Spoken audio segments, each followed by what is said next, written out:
Paano nga ba natin isolve ang mean sa group data? Ngayon, we have the distribution of 50 students in a mathematics examination. So, ito yung kanilang test scores at ang kanyang frequency.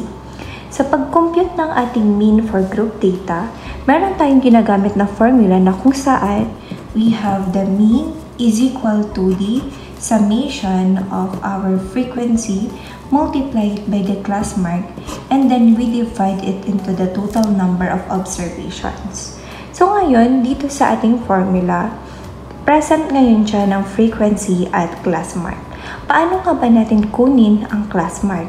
So sa pag-compute ng class mark, ang kailangan lang natin ay upper limit at saka yung lower limit. So dito sa ating distribution, ang lower limit ay matatagpuan sa left side ng ating test scores. Ang upper limit naman dito sa my right side. So kapag i-compute natin ang kanyang class mark, gumagamit tayo ng formula na lower limit plus upper limit divided by 2. Na kung saan dito sa ating test scores, ang kanyang lower limit ay 51 sa naunang group. We have 51 plus 60 divided by 2.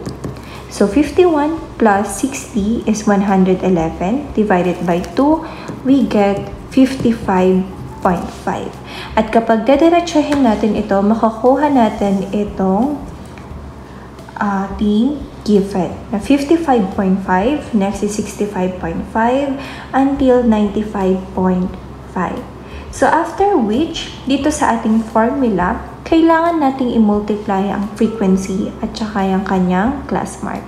So kapag i-multiply natin ang 7 multiplied by 55.5, ang makukuha ngayon natin ay 388.5. Next is 11 multiplied by 65.5.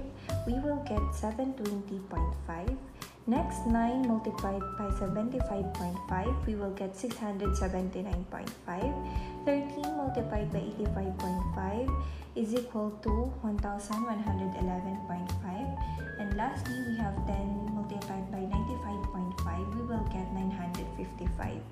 And in this sa ating formula, kailangan nating kunin lahat ng kailangan nating i-add or i-total yung pinag-multiply natin na frequency multiplied by class mark.